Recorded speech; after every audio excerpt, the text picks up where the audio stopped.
SCP-2876.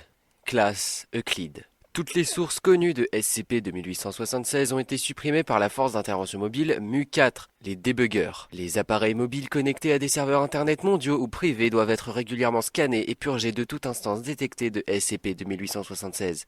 Les rapports médicaux de somnambulisme et de dégénération physique inhabituelle doivent être analysés à la recherche de signes d'une activité impliquant SCP-2876. Les sujets ayant été affectés par SCP-2876 doivent recevoir des amnésiques de classe C. Un appareil contenant SCP-2876 doit être conservé dans un état désactivé au sein du site 77. Il doit être régulièrement activé tous les 30 jours dans un environnement contrôlé afin de vérifier si les mises à jour ou les changements ont été rapportés au fonctionnement de SCP-2876. Le point d'origine présumé de SCP-2876 à Portland, dans l'Oregon, doit être surveillé par des agents de la Fondation stationnés au site 64 à la recherche de toute activité future. SCP-2876 est une application pour smartphone nommée État d'esprit, apparaissant sur des sites de vente en ligne d'applications web connectées à l'Internet public mondial. Il se décrit lui-même comme un service rendant les rêves de rêve une réalité et permet aux utilisateurs d'acheter des rêves et micro-rêves personnalisés. L'interface de l'application SCP-2876 consiste en une boîte de texte permettant à l'utilisateur de demander un rêve personnalisé. L'utilisateur peut également sélectionner la durée du rêve qui peut aller d'une microseconde à 72 heures. Une fois l'achat complété, un message apparaîtra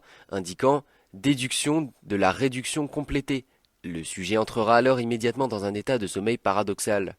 Les métadonnées analytiques récupérées lors du confinement montrent que la plupart des utilisateurs de SCP-2876 utilisent l'application en moyenne entre 30 minutes et 1 heure par utilisation.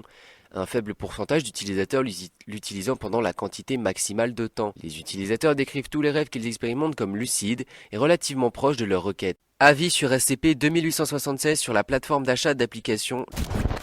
Je suis réveillé ? Je n'ai jamais essayé d'imaginer où allaient toutes les dents qui se cassent dans les rêves. En fait, elles se trouvaient dans mon papa depuis tout ce temps.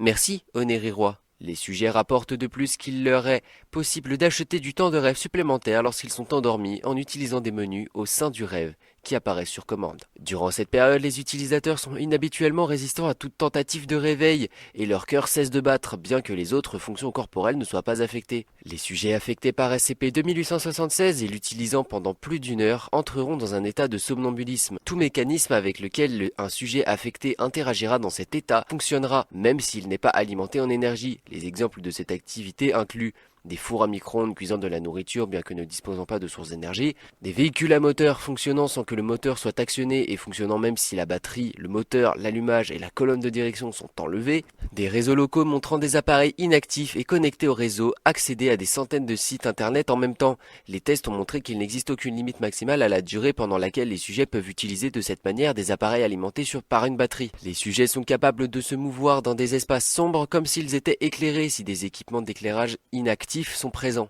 Les utilisateurs de SCP-2876 s'engagent fréquemment dans des activités physiques intenses. Ils ne reçoivent pas la plupart des effets réparateurs du sommeil et réactiveront fréquemment l'application dans l'espoir d'obtenir du repos. En plus de ces comportements réguliers observés, il existe plusieurs groupes d'utilisateurs de SCP-2876 chez les sujets utilisant régulièrement et à long terme SCP-2876. Ceux-ci ont été divisés par la recherche en 4 catégories générales. Groupements comportementaux observés chez les sujets de SCP-2876 somnambules. Groupe 1, observateurs. Les sujets du groupe 1 semblent principalement observer leur environnement et cherchent des objets banals comme des poubelles et des panneaux indicateurs. Ils tenteront de les documenter par tout moyen, leur étant disponible. Toute marque faite sur le corps du sujet sera supprimée une fois que celui-ci cesse d'être sous l'effet de SCP-2876. Groupe 2, précepteurs. S'exposant à des températures, des phénomènes météorologiques, des profondeurs et des hauteurs extrêmes, les sujets du groupe 2 se concentrent sur l'excitation sensorielle. À court terme, les sujets peuvent se tenir devant les congélateurs ouverts ou tenter de toucher du fer chaud. S'il leur est donné le temps et l'opportunité, ils s'exposeront délibérément à des phénomènes météorologiques extrêmes et dangereux, comme des blizzards ou des vagues de chaleur. Ils peuvent également passer de grandes quantités de temps à prendre des douches d'eau glacée ou brûlante. Groupe 3. Amateurs de sensations fortes. Les sujets du groupe 3 se comportent comme des chercheurs de sensations fortes, se plaçant fréquemment dans des situations délibérément dangereuses. Cependant, ce type de comportement va à l'encontre des conditions d'utilisation de SCP-2876 documentées et causera l'annulation du rêve, résultant généralement en une fin prématurée de cycle de sommeil. Occasionnellement, un repos subséquent peut impliquer des cauchemars concernant une sorte de grincement. Groupe 4, consommateurs. Les sujets du groupe 4 tenteront de manger des quantités massives de nourriture variées. Ils mangeront généralement toutes les denrées alimentaires en possession du sujet et, dans le cas de rêves plus longs, tenteront d'acheter de grandes quantités de nourriture à des vendeurs locaux. Ces sujets tentent le plus fréquemment de placer tout ce qu'ils voient dans leur bouche. Les sujets sont remboursés de toute dépense ou achat effectué lors de leur période d'utilisation de SCP de 1876. Si un sujet est tué ou gravement blessé en utilisant SCP 2876, celui-ci se supprimera de lui-même de tout appareil en possession du sujet.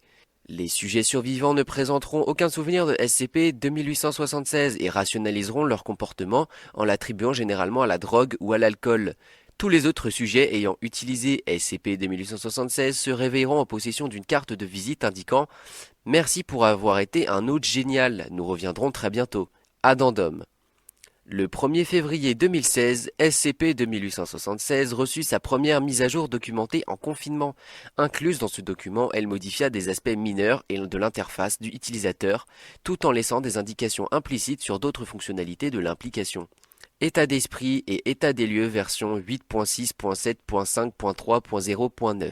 Système d'avis amélioré, avec des sections pour les sensations corporelles, la congruence ectoplasmique et l'accessibilité. Pistage automatique de l'hôte et alerte concernant la disponibilité du corps. Meilleur filtrage des intentions des entités oniriques s'enquérant de la disponibilité. Correctif d'ordre général et quelques autres petites choses. Toute référence à une application parallèle pour des entités incorporelles au sein de notes de mise à jour incluses avec une modification a été supprimée dans les mises à jour subséquentes. Une enquête approfondie par des agents de la Fondation est en cours. Fin du rappel.